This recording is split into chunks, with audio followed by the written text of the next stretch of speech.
Okay, well, a very warm welcome to everyone joining us today for this important webinar. Before I introduce our speakers for today, just a couple of housekeeping points. So in addition to our speakers, you'll see on the panel that there's myself and Anne-Marie from Global Animal Welfare and George and Simon from Wild Welfare. So we'll be available during the webinar to respond to you or any technical issues. And we'll also encourage you to write any questions you might have for Hilary and Lauren in the Q&A. And we'll be able to share these at the end. I know they're going to talk about what they're going to do, so there will be the chat function as well, and they'll explain that when they do their introduction. So today's webinar, for anyone in any role working with captive wildlife and in animal protection, you can often find yourself in high intensity environments and often exposed to trauma and certainly driven to care for and make a difference to the animals that you work with, but consequently there can be an emotional and physical toll. So Lauren and Hilary have an amazing background and experience working with different organisations and facilities, supporting and developing tools and techniques so people can be better equipped to help themselves and in turn, of course, help the animals in their care.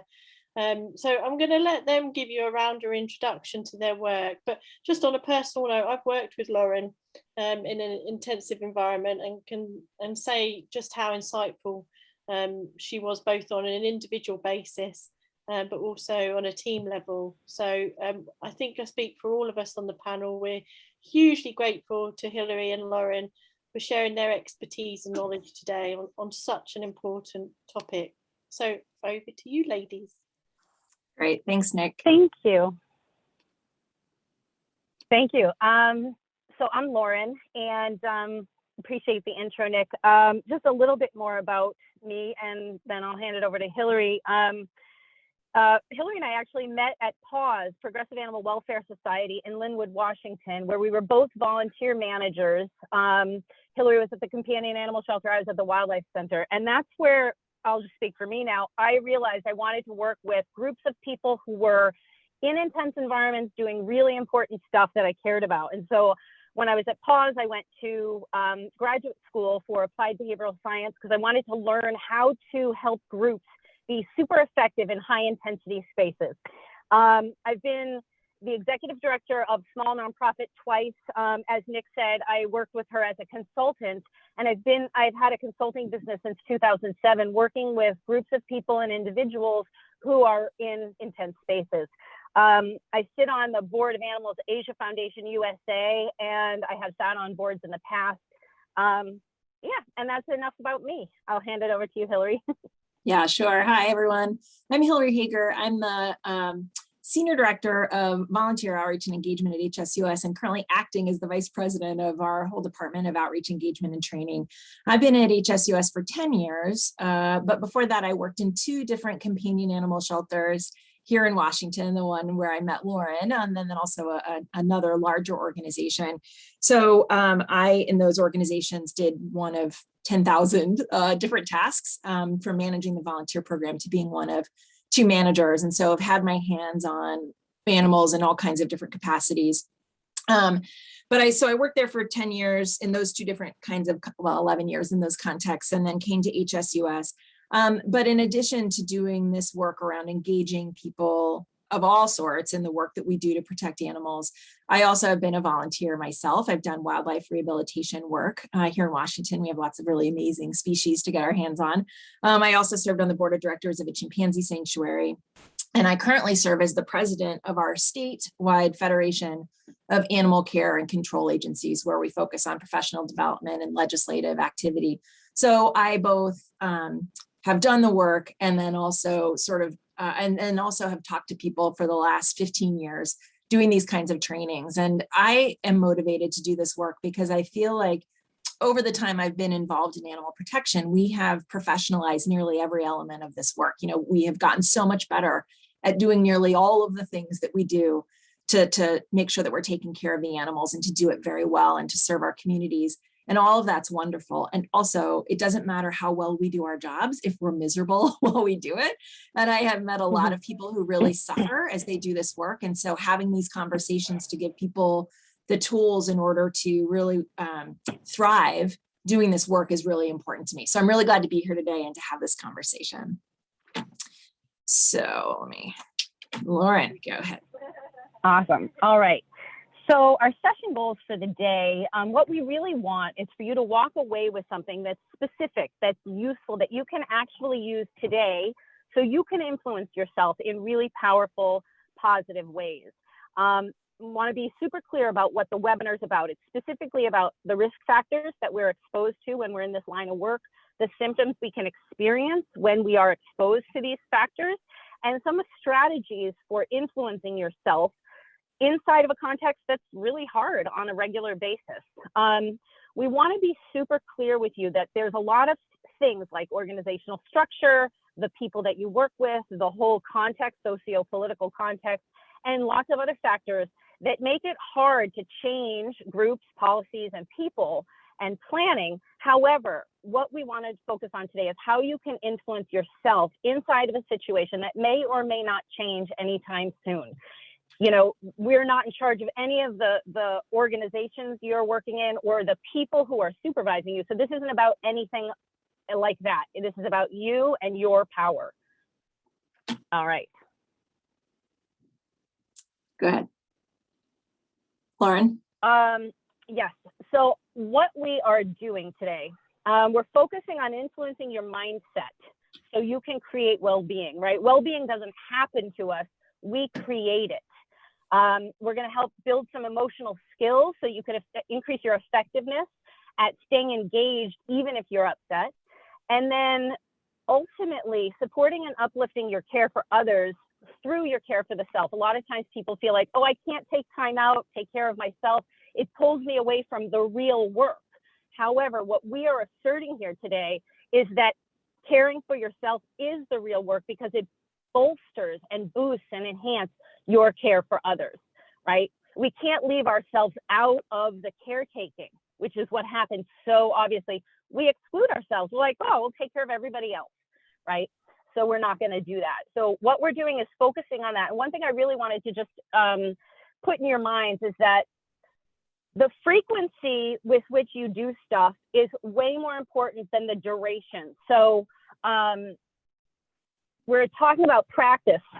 Sorry, I wanted to say this in the previous slide, that meditating for 3 minutes a day is much more effective than meditating for 30 minutes for 1 day a week, right? So this is about the repetition is much more important than duration when we talk about strategies. So I just want to plug that in. All right, ready to go to the next one. So what we are not doing, I just clarified exactly what we're doing. What we're not doing is crisis management, right? If you are in crisis, this isn't the workshop that's going to solve that for you. That is something that you want to do therapeutically. So we just want to be super clear what we're doing and what we're not doing. Being sad is not a crisis. So that's what we're addressing, like your emotions and your feelings. But if you are so distressed that you can't actually stay engaged, then this isn't going to solve that. I just want to be clear because I don't want you to be disappointed inside that space. Did you want to add anything to that, Hilary? Nope. No, I'm good. Okay. I'm good. Great. You know, and I guess I of course lied. I thought you might. Because I think actually the thing that I would add to this is that, you know, this is I feel like what we're also doing is providing sort of a jogging tour, right? Like you and I both, Lauren, we do this workshop and have done it. I've done it hundreds of times. I'm sure you have too, and of varying lengths with all kinds of different audiences. And what I would say is that, you know, we're giving sort of a jogging tour. I think it's going to be very impactful and we're going to give you good stuff. And also there's a lot to sort of talk about in a limited period of time. So I also think this is a good way for people to sort of think about this and start the conversations with yourselves and then take it with you forward from here. And we will be sharing, Lauren and I will, a copy of this presentation, but also some resources that we'll make sure that you have after the fact so that you can be, you know, sort of carry this conversation on because it's, you know, we can give you the information, but then it's what you do with it and what practice you sort of take from it, from this conversation that's going to be the big thing, right? So that's what I would have to add. So now Great. we want to talk, and this is where I'll need you to warm your fingers up and get close to your keyboards, everyone, because we'd like to hear from you. To ask you to comment in the chat, and I'd like you to answer a few different questions. And you just put whatever comes to mind. So my question for you is, what do you love about this work? What fills your heart? Why do you show up to do this work every day? What feels like the win? What are you in it for? What is the thing that feeds your soul about this work that you do? And feel free to just pop it into the chat, and I'm just going to watch. So go ahead and share your thoughts in the chat, if you would. And then we have a couple more questions, but that's the first one I'd like to ask. So you can reach the chat function, hit the chat button, and a little window will pop up and you can type your questions there. Oh, that's a lovely one. Saving a single life means absolutely everything to them. Yeah, that's a good one. I find that I enjoy this work because I am able to live my values and express them, giving animals a chance to thrive. I also really appreciate being with like-minded people. I am surrounded by people who I enjoy and who share my values. Making a difference, Simon says. Lauren, puppies, only because you don't have to spend a lot of time around them and cleaning up after them, probably. Yeah, exactly. Yeah. Yeah, I always say I know I've been away from the shelter long enough now that I find kittens to be cute again, because for a long time they just represented more work. Oh, Tracy has said, because if not me, then who? Right? And changing a life for one animal means so much to that one animal. Yeah, I also find that sometimes when I feel helpless, just being able to do something helps alleviate the anxiety that comes with feeling overwhelmed. Lauren, did I cut you off? I apologize. I was going to say the reunions, like when there's an animal that's lost and gets reunited with their people, whether it's 6 days, 6 months. I mean, some of them are just outrageously joyful. Yeah. Yeah. Seeing traumatized animals enjoy life again. I love that one, Emery. I think the transformations that occur over time when animals are really shut down and they learn to sort of trust that good things are going to happen to them. I also love providing enrichment to animals. And watching their brains work and letting them engage in their natural behaviors. It's pretty good stuff. There's a lot of things that we can enjoy from this work. And I would encourage you all to spend, and we're going to talk about why it's important here in a little bit, but I think a lot of times we don't get to spend a ton of time on this. And so I would encourage you to spend some time, whether you're by yourself or even in a group of people, to maybe jot down some of these things for yourself, to put them onto paper. Like, why do you do it? And what do you love? Oh, George has said learning about how smart animals are, and you're always learning something new. Yes, this work feeds my nerd heart. And every day is different. That is pretty outstanding. Excellent. All right. Well, so there's some good stuff. There's work that we do. There's a reason why we show up every day. There's a lot of benefits to this work that we get to really take advantage of. Lauren? Yeah. And so if all of that is the truth, why is it so dang hard? Go ahead and hit click, Hilary, twice, I think, and just to finish the slide.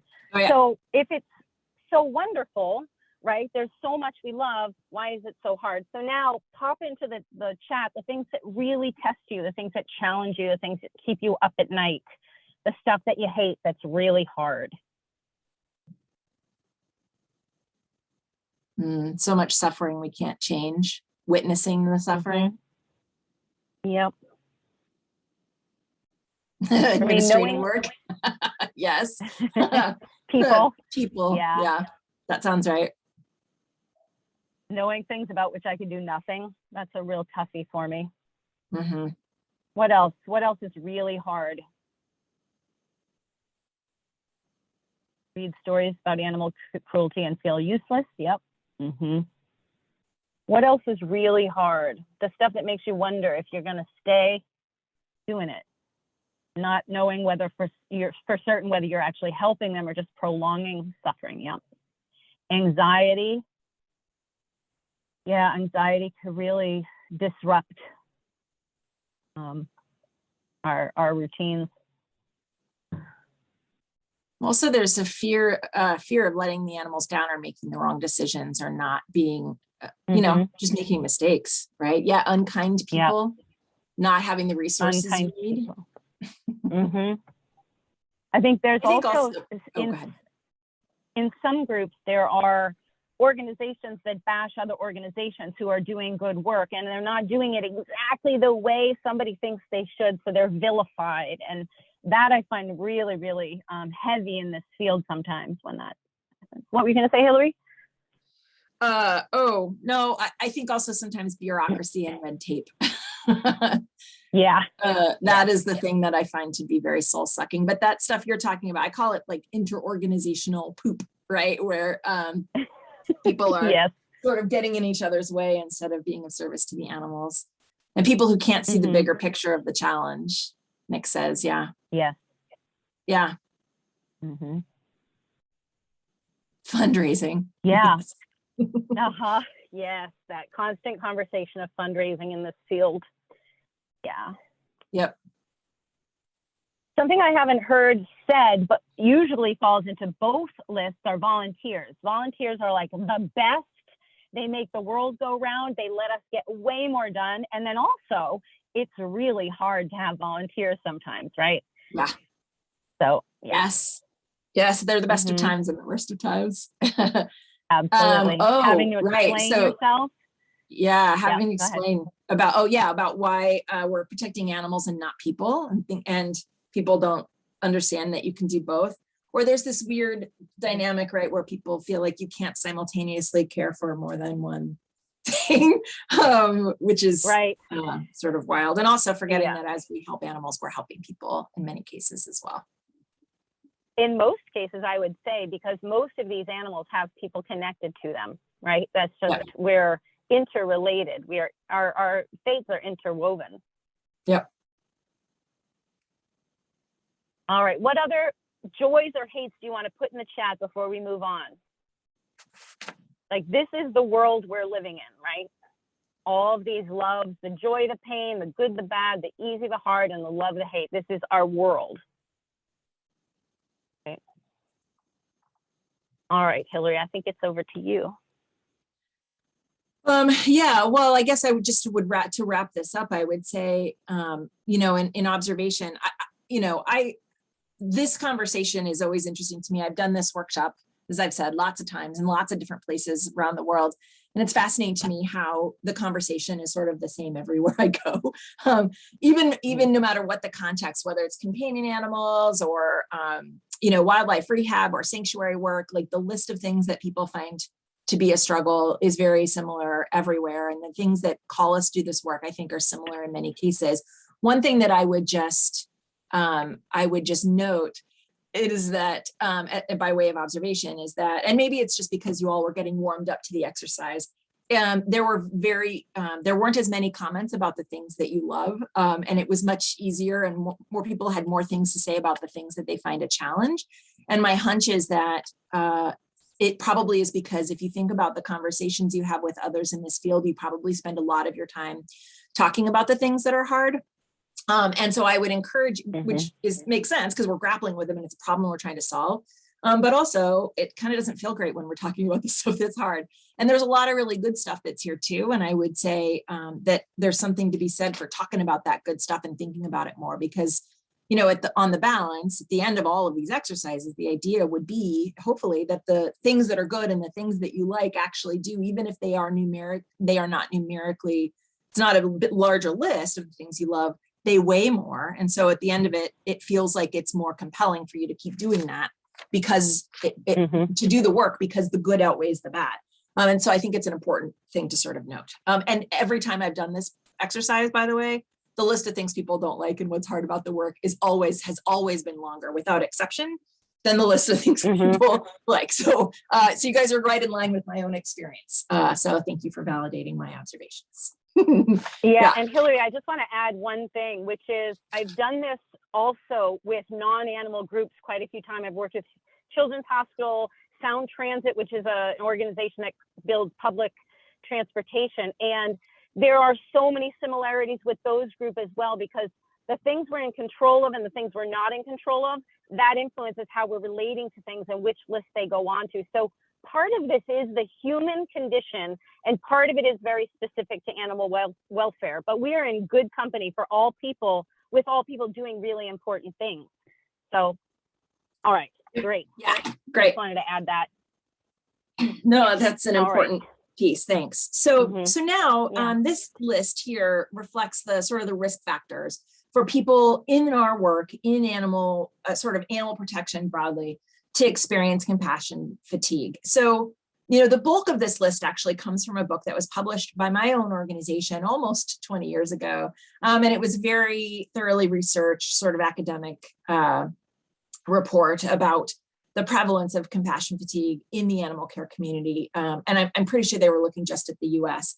But this was sort of the results of, this reflects, much of this reflects the results of their research, which I have always found to be somewhat amusing, because I feel like, I don't know anyone who does this work for animals who is not exposed to most, if not all, of these sort of elements as a part of their work. And really, you know, regardless of what sort of niche part of the animal protection movement you're in, some of these things are going to come up. And so what I would also say to this though, is that compassion fatigue is not strictly confined to the animal care community. So there are people who never have their hands on animals who are experiencing compassion fatigue because they're mission driven, and their connection to their work and their drive to be successful and to be of service has them putting themselves out there in a way that then can lead to the upset. And so, you know, there are ecologists freaking out about collapsing frog populations, or attorneys who are dealing with, you know, with families in crisis. And so there are all kinds of people in all kinds of work who can experience the upset that comes with compassion fatigue, or that can cause compassion fatigue. But, you know, when you take all of this stuff that comes with this work that we have, with the heartbreak we're exposed to, with the witnessing the suffering of animals and other people who don't care about animals in the same way that we do, if you take all of that and then add on to it, I don't know, like a pandemic, economic uncertainty, political unrest, the climate anxiety that we all are experiencing as the world sort of sets fire around us.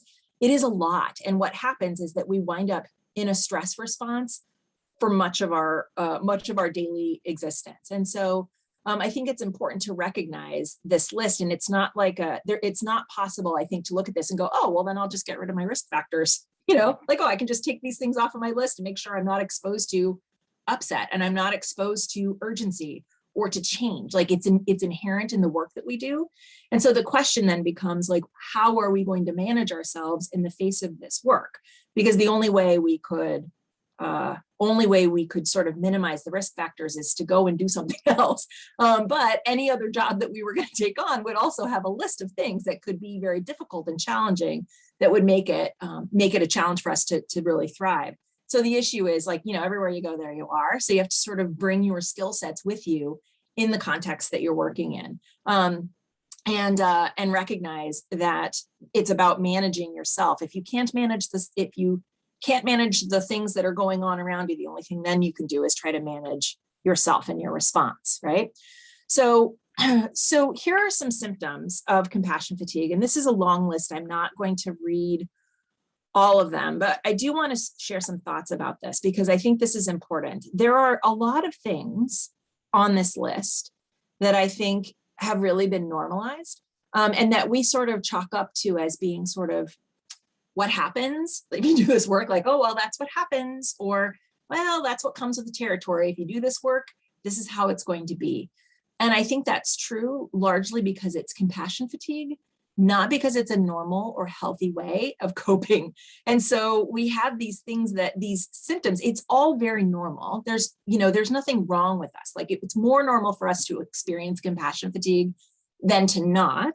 But these are some of the ways that this can show up. And some of these are coping mechanisms that aren't especially helpful or useful. And what I think can be very tricky about this is that, you know, we are called to do this work. We have this strong connection with animals. We're called to be of service to them. And we start out doing the work.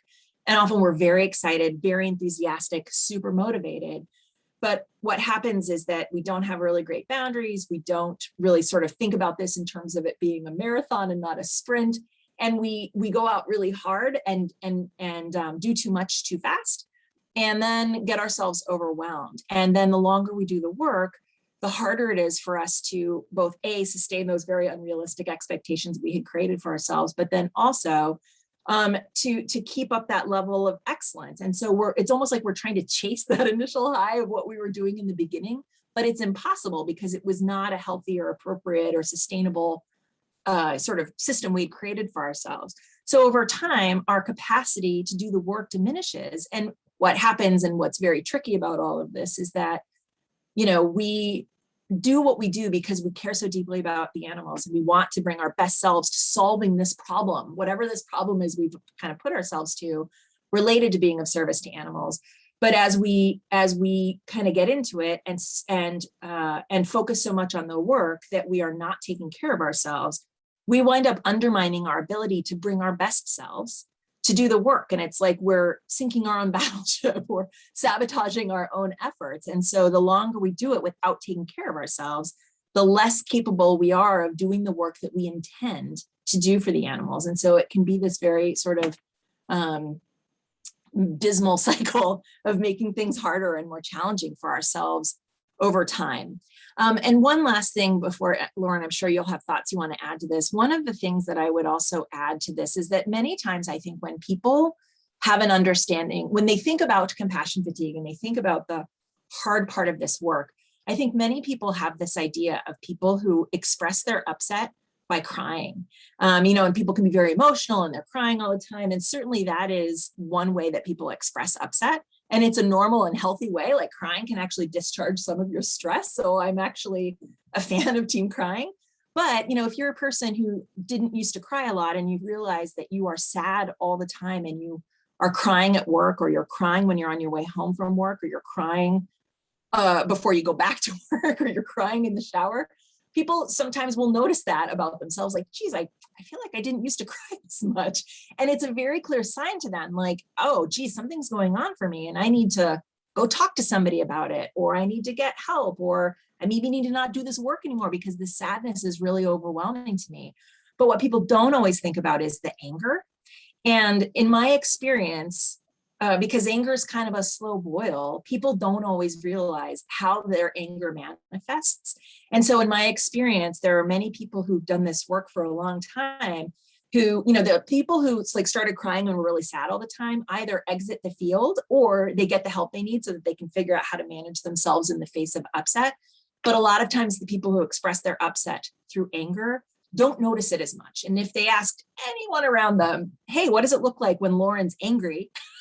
We could probably give a pretty good idea about it, even when Lauren has no idea that she's sort of expressing her anger and upset. And so I just want to offer that because I think, we talk about managing anger later as a strategy, but that is something that I have seen. And sometimes it's not even a directed anger. It's just this manifestation of an upset that we're not very aware of, even though the people around us are. Lauren, go ahead. Do you want to add? Oh, you're muted. I don't want to add too much because I think you said everything and I want to stay on time. But one thing I do want to say is Hilary and I have talked a lot about what does it look like to do anger well? What does it look like to be really good at being angry, right? Mm-hmm. That's a question, like a conversation we don't often have, like as a group in a staff meeting. Okay, when we get angry, how do we want to handle it, right? That does amazing things for group dynamics. If you acknowledge, hey, we're all going to get angry and we need a way to manage it, it's incredible because oftentimes we pretend we're not, and it adds insult to the injury and makes the symptom become the problem then, right? So what we want to do is make sure that those symptoms don't actually become primary problems because we've left them. So, but otherwise, I think you were really thorough. We could talk about this for days, honestly. Yeah, so. Sorry. I didn't mean to. All right. Sorry, I didn't mean to jump the gun. Oh, sorry. No problem. Go ahead. So now we're going to talk about mindset because really what's underneath all of this is the thinking we're doing, right? The only reason we're having any emotions and feelings is because we're having thoughts about things. So, and our thoughts is what make up a mindset. So our mindset is a set of beliefs or our way of thinking that determines our behavior, our outlook on the world, and our basic mental attitude, right? Our overall approach. right? So go ahead and click, Hilary. So I'm going to give you 3 examples of mindsets, 2 examples that are very common and one that's less common. So this is a very common up and down roller coaster kind of mindset. When we're successful, right? When we're in the peaks and we're going up, we're energized, we're satisfied, we feel elation, we have confidence, we're joyful, we're celebrating. It's good, we're happy. Then, excuse me, when we've failed, we're disappointed.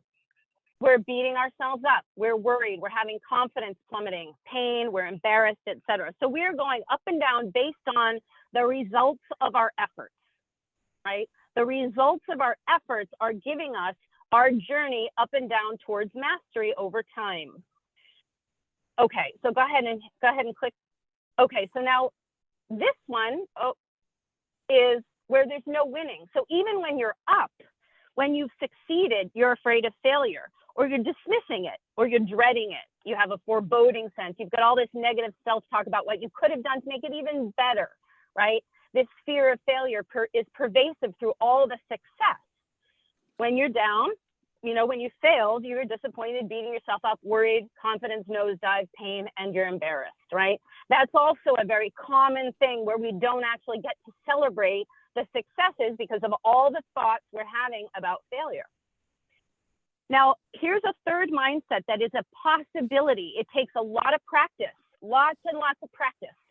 But when we're up, we can celebrate. And when we're down, we can have feelings and be kind to ourselves.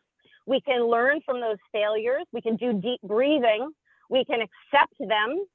We can acknowledge progress and be curious about what happened, right? We can forgive and reflect. And then when we're up, we can celebrate, appreciate, learn, be curious, celebrate, rest, all of those things. So there's a way of progressing through practice, right? What you're practicing now is how to use some of these tools that we're going to share with you, right? So you're going to effectively use them and then you're going to ineffectively use them. And so your mindset as you practice will give you your results, because if you practice and fail and you're like, oh, I'm a failure, you will be less likely to keep practicing. But if you practice and fail and you're curious about, I wonder what happened. Let me dissect that situation and see what happened and appreciate that I'm able to do that, then you actually will make massive progress, right? So in order to get good at anything, if you think about piano, for example, you're not going to sit in a 40, 50, 1 hour minute or 1 hour long workshop and be like, oh, now I get how to play the piano and I'm going to go have a concert. No, you're going to practice and fail and make mistakes over and over and over again until you get good at it. This is very similar, but it's much more threatening in some ways because it's interactive. You're with other people and it's about your life, right? It's about relationships that really matter to you. So what I recommend is talking about mindset, talking about the fact that you are practicing this so that it can be externalized. So our mindset, they say, in all the literature, they say the way we approach something is much more important than the actual content. So that's why mindset is so important, because it gives us our approach. So you want to add anything? Nope. Okay, great. All right. Can we go to the next slide? Yeah, I clicked on something and now it doesn't there. Okay. So now I want to talk about, I'm going to put both of these up here. Oh, hello. There's a lot here. Okay. So now I want to talk about some self-care. And, you know, a lot of times I think when people come to workshops like these, they think that we're probably going to spend most of our time talking about self-care. And, you know, and I think self-care is hugely important, and we're going to talk about why, obviously, but also self-care means different things to different people. And what is most important is that we do it. But I think it's important to acknowledge that many people have different relationships to what self-care actually means. And so what I would start with is that a lot of times we relate to self-care as though it is the thing we do when we are done doing the thing we need to do for animals.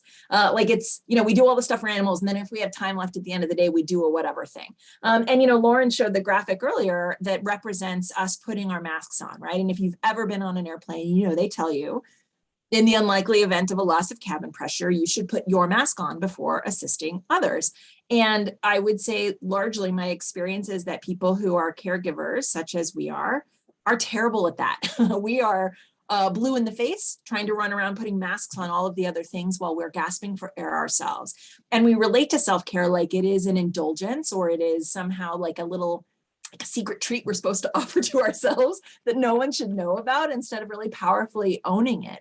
And so this is about prioritizing what we need in order to have balance in our lives. And I think this looks different for different people based on who they are and what really speaks to them.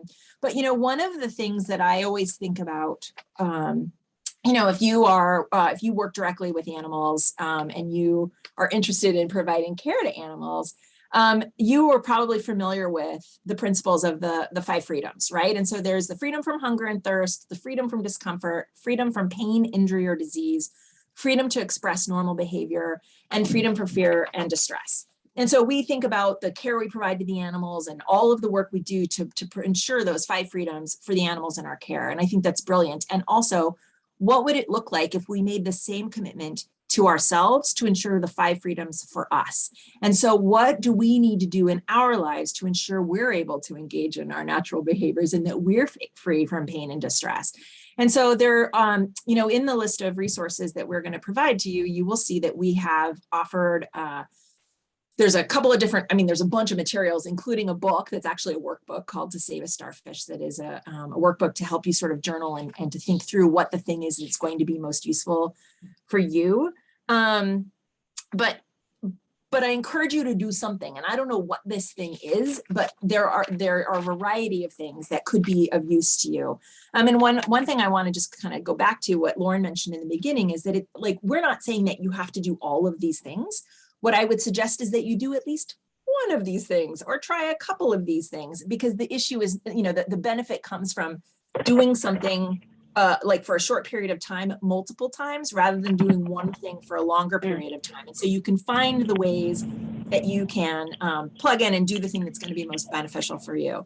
And before I hand it back over to Lauren, one thing I feel like all of these things here by themselves sort of have a standalone or make sense on their own, or will make sense when you get the handout. But one thing that is kind of maybe a little bit harder to read here is this thing about unclenching. And I just want to take a moment to sort of mention it, because what this talks about is about softening your pelvic floor. And so this, I realize, maybe sounds a little bit woo-woo, but whatever.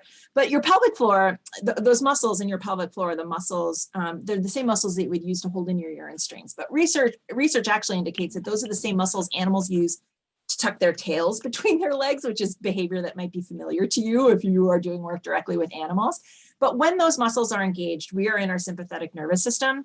And when we soften those muscles, we're able to be in our parasympathetic nervous system. So instead of being in our kind of fight or flight reactive state, we're able to be in a place where language is available to us, where we can be creative, where we can enjoy rest and relaxation. And so all of these things that we're talking about are ways for us to recharge, to take care of ourselves, to build our own resilience and to give us the goods that we need to roll with the punches. But I would say unclenching is the thing that can actually happen in an acute moment of stress. And I mention this because, I try to do all kinds of these various things at various times, but the unclenching, when I learned this technique, it's very common in really any of the relaxation techniques that you learn. It talks about sort of progressive muscle relaxation. It's a thing that I can do when I'm in the moment of upset, when I am having a hard time. I'm able to actually soften those muscles, relax my pelvic floor, so that I can make the shift from a stress response to a place of being able to have a thoughtful and creative response, and be very articulate and handle situations in a much different way. And you have to practice these things when the stakes are low. So these are all things that you would want to practice when you're not in a moment of panic. And it'll not be of any use to you if the next time something hard happens, you're like, what was she saying about my pelvic floor? Like, what am I supposed to do about that? You got to practice it when you're not in a freak out, so that when you are, you have it available to you and you can call upon it to do what you need. Lauren, what would you add to this? Yeah, I would add that I don't think we can stress enough that you need to practice this one in order to access it in times of high intensity. It's not the kind of thing that works if you're not actually practicing it. Just like, you know, a pitcher who's going to pitch a game is practicing. So during the moment of high intensity, they have all this body memory to call upon. So that's why practice is so important, because you're creating a body memory for yourself. Most of us don't have original body memories of clenching or unclenching our pelvic floor, our jaw, our thumbs, all of that. So I would suggest very specifically putting a reminder in your calendar so it pops up on your phone or computer that every morning at some time of day you unclench for 3 weeks, period, the end. And you just do that. Maybe you do it longer than 3 weeks, but 3 weeks will be a good amount of time that you can create the beginning of a body memory.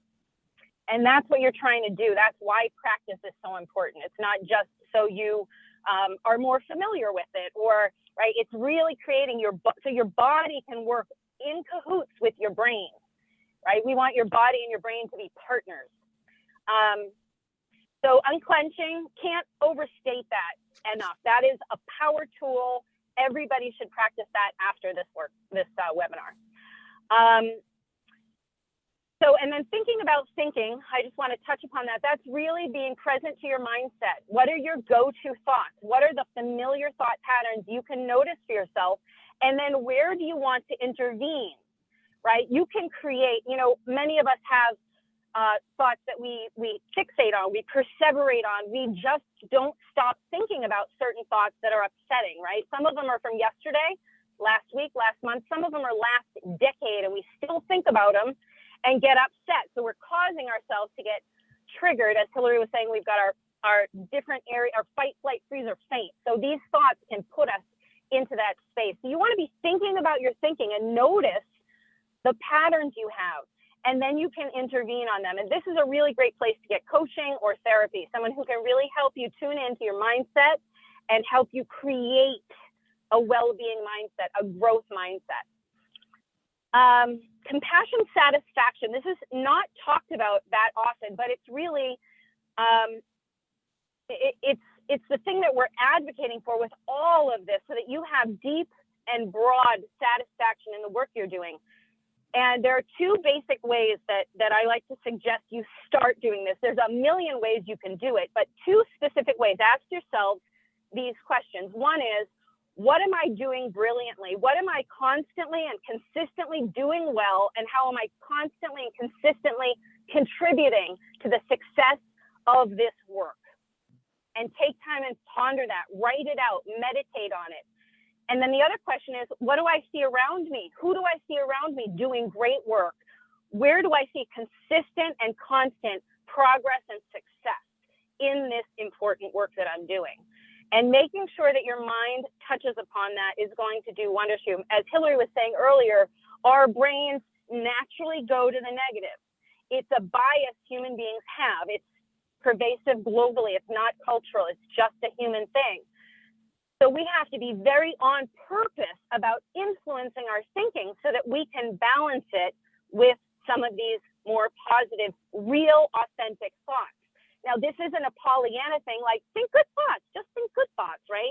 This is actual acknowledgement of excellence, authentic acknowledgement of your own excellence, right? Because it's there. You would not be dedicating yourself to animals if you didn't somewhere believe you had something to offer. And you're offering your excellence, and generating compassion satisfaction is about taking that excellence and holding it up so you can see. You don't have to tell anyone else. That might be weird, right? But you can tell yourself where you are doing amazing things in this world. And that leads us to self-validation. We often want other people to tell us we're doing well. I do. I absolutely want other people to tell me, but it can't be the only thing that has me get it, right? I have to be able to see where I'm doing well, acknowledge my excellence, and validate my own self. Because if my boss is too busy to validate me, I don't want to miss out on all the feelings and all the well-being available from knowing I did a good job. And I don't need, I used to need, but at this point, given the practice I've done, I don't require someone else to tell me. I still want it. I still prefer it. Okay. That's what we're talking about. We're talking about what you need to be whole and healthy. I still prefer compliments. Give them to me. I love them, but I don't have to have them to know I did a good job. Okay. So that's what self-validation is. Or at least what we're talking about right now. Managing anger, I think we talked about that. I would suggest you look at it and say, what does it look like when if I were to do anger really well, what would that look like? And that might be a really long journey between where you are right now and where that would be. However, that's that whole process we were talking about, going from beginner to mastery. When you're in that process of managing your anger, sometimes you'll do it well and sometimes you won't. So what kinds of thoughts are you going to have on purpose as you look at your own anger? I see somebody, I just got a comment somewhere, tears in my eyes. I wonder why it's so difficult and feels so unnatural to think this way about ourselves. That's the thing. That's the thing. We are not told in any culture that I really know of to get up and be like, hey guys, I'm awesome. I am so amazing. I look good today. I've studied hard and I know my stuff. I'm super confident in what I have to contribute, and I'm amazing and I love me. We are not taught to do that. We're taught not to brag. We're taught not to be full of ourselves. We're taught all that stuff, and that's why I think this is so hard to self-validate. We know we do a good job, but we're taught to feel bad about saying so. That's why at least acknowledging to ourselves, that's the place to start. To secretly and privately go, you know what? I kick butt. I'm amazing. Even though I'm not taught that I'm supposed to share that, right? Verbally, I want to share it with my behavior. But anyways, I think that's a really, really important thing to ponder, and for everybody to come to terms with how are you going to be a complimentary friend to yourself? How are you going to do that? How are you going to love yourself the way you might love anyone else, which is by acknowledging their amazingness? Okay. Develop a gratitude practice. This is all over the literature. Practices. And that's not just, I'm going to practice meditating so I get good at it. The very fact that you have a practice does something for us, right? So it almost doesn't even matter what your practice is. Practice meditating, practice drawing, practice doing the splits, whatever you're doing, the practice gives you something. If it's and being grateful, like if it's practicing the splits, you're grateful for your body. You don't have to sit down and write, I'm grateful for these 5 things, but you know what? If that's what you want to do, it's brilliant. It works. Oprah, she does it every day, right? It works. So whatever your practice is, it's going to give you good things. And then expressing yourself creatively, and that could be with words, it could be dancing, it could be art, it could be anything, right? But making sure that you have some kind of creative expression. Yes. So do you want to add anything here? Yeah. Oh yeah, I was just gonna say, or my creative expression, which is cross stitching. So I do needlework, which allows me to both express myself creatively and also stab things thousands of times, which allows me to work out a little bit of my aggression and then give people gifts. You know, the one thing I would add, actually, Lauren, there were a couple of comments in the Q&A about, well, so there are a couple things. One is that I would, to add on to your thing about self-validation, you know, I think you're absolutely right. Starting someplace, starting with yourself is the place to start. But then I also was thinking about back to that thing that you had with Corey after we first learned about this, where you guys would meet once a week on Wednesdays and be like, this is how I was awesome this week. And she would say, well, this is how I kicked butt this week. And you like give each other high fives and then take off, right?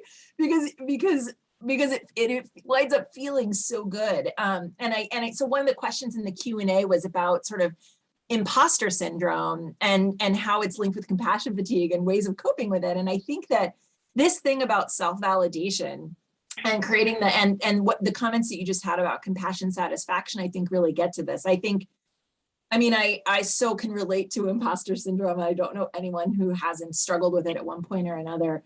But the thing is that we don't often spend a lot of time really acknowledging our own excellence. And an exercise that Lauren and I did that was pretty transformational, I think, for both of us. We had an exercise once where we had to write a letter to ourselves from some sort of all-knowing third party, and you could call it whatever you want. If you have a spiritual practice, you could name it. If it's a family member, or if it's just some omnipotent I, that was a letter to ourselves where we sort of cataloged our own excellence, the way that we might if we were writing the best and most awesome recommendation letter for a friend who was trying to get into grad school, like that kind of like, here are all the ways that I'm excellent. And I bet it's very uncomfortable to do. And Lauren and I in workshops have had people do it and then ask them to read it out loud. And the horror on people's faces when we ask them to read, like they like don't really love writing it. But when we ask them to read it to the group, like, I mean, people panic. And then also when they do read it, it is amazing to watch them. People have cried doing it, but like in real appreciation, like, wow, I am kind of awesome. And I think there's huge power in that. And so I would say that, you know, that for all of us who have grappled with imposter syndrome, it's because we're not giving ourselves enough credit for our own excellence. And I think that is a really huge piece of this that could be really powerful and helpful. So that's what I would just add, tied in. And so can I just also say there's another question here about how you know when it's time to leave the field. And so I'll just start with, because I don't know if you can see the questions, Lauren. So I'll start with answering and then you can add on to it if you want. I would say that the way that you know that it's time to leave is if you sit down and do the exercise about, you know, what do you love and make your list, and then what do you not love, make that list. And then really take a look at whether or not the list of things that you don't love is a list that you are willing to own. Because, you know, a lot of times we relate to the good list, like this is what we signed up for and yay, we get to go do these things. And we act like the list of things we don't like shouldn't be happening, or, you know, that it's like the stuff that's getting in the way. But in fact, all of that is the job that we sign up for. We sign up for the good, we sign up for the bad. It's all what we're doing. And in my experience, if you can sit down and look at those lists side by side and really feel like, yep, this is the list I still want, then you stay and you do it. If it's not the list you want, then I would say that's when you start to assess. And I think, you know, I think human behavior is like all animal behavior. We do what we do because it works for us until it doesn't work anymore, but we're often the last people to know if it's working for us. And so I think it's also could be useful to sort of inquire with people in our lives and who really see us in a full and different way, to ask them if they think that what we're doing is working for us, because I bet they might have some interesting perspective that could be useful in making the decision. What would you add to that, Lauren? Well, I actually was going to address a different question that Georgina asked, which is, you know, can we change our minds so that we think more positively, and how long does that usually take? And I wanted to talk about the concept of priming. P-R-I-M-I-N-G, priming. And that is when we fill our heads with a notion that makes us much more likely to do or notice something. So for example, if I hang pictures of butterflies all over my home, when I go outside, I'm primed to see butterflies much more often. But if somebody has dogs all over their walls, they will be primed. Just like when you buy a new car or you have a new something, you notice all these other people who have it because you're primed to notice it. That is one of the best ways we can adjust our own thinking slowly but surely. You prime yourself, which is why that gratitude practice is so essential. That's why writing 5 things you loved today makes a difference, because if you do that as a practice, your body, your brain is going to be like, okay, I'm going to be vigilant now. I'm going to look at what am I loving so that I know what I'm going to write. If we are used to complaining, for example, and I'm very used to talking about how late people are or how inconsiderate someone is at the front desk, I'm going to start noticing more often because I'm priming myself with the things I talk about, right? So if I complain a lot, I will notice complaints. And if I acknowledge excellence a lot, I will notice excellence. So that is a very direct and clear answer to how to shift your own thinking. You got to do it on purpose first, and then it naturally follows. But you've got to start thinking all those things on purpose. Yeah, good one. Yeah. Good one. There's another question here maybe that I'll read to you and ask you to answer about how you address compassion fatigue in others if they don't recognize it in themselves. Any recommendation about that? Yeah, I think the way you address compassion fatigue is in others is you don't. You don't address compassion fatigue in others. You address it in yourself, and then you support other people in whatever it is they're doing. You can tell them, you know, say, I see some compassion fatigue in myself. And if you're open, I could share with you what I'm thinking, but not everybody is open to that. So consider where they're at, right? If they are saturated with grief, if they are saturated with fear, sadness, anger, approaching them and saying, I think you have compassion fatigue, that's likely not going to work. But you might invite them somewhere. You might actually say, hey, let's do this thing, versus saying, here's what I think you need. Here's my assessment of you, right? So don't address it in others. Just be supportive of them and share resources when appropriate, right? But back off if they need you to. Yep. I mean, it's tough. There are times you can have an intervention. You could do tough love. I just can't speak to that without more specifics, Yep. Yep. And then one last question, Lauren, before we're at time. And the question is trying to avoid the negative things that make you upset better, so you can just keep continuing with your work day to day. How would you respond to that? I wouldn't say better or worse. I would say, is it effective for you? Is it working to do it, right? Because if we're avoiding something, sometimes the thing we avoid gets bigger. That there's a saying, that which we resist persists. And I found a lot of truth in that. So if I'm very busy trying not to think about something, I'm like, don't think about it, don't think about it. And then all I'm doing is thinking about it, right? So sometimes aversion, avoidance can actually cause it to get bigger. And the only real way to move it onto its process so that it can diminish finally is to be with it, fully be with it as powerfully as you can. Get help, get a coach. Hilary and I can both coach you. Other people in your world possibly can coach you. But if you're able to be with it somehow, you will have a much better chance of getting through it.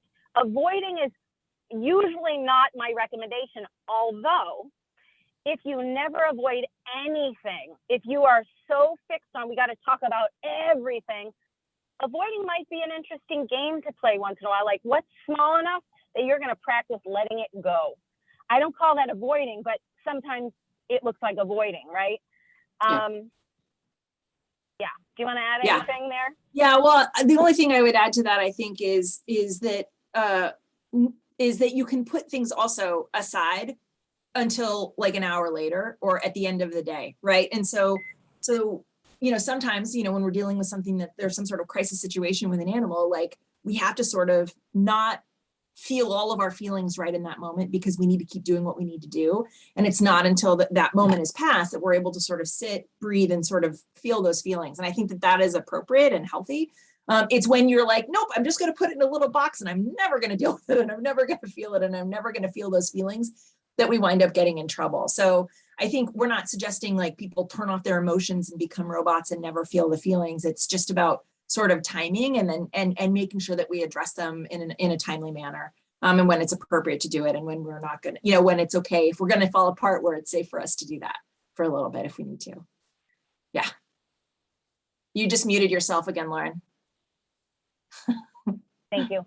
I want to just highlight what Hilary said, because I think for some of us, it's really, really excruciating to press pause on an upset and say, I'm going to handle that upset later. For some of us, that's really actually unthinkable. We don't know how to put our upsets to the side.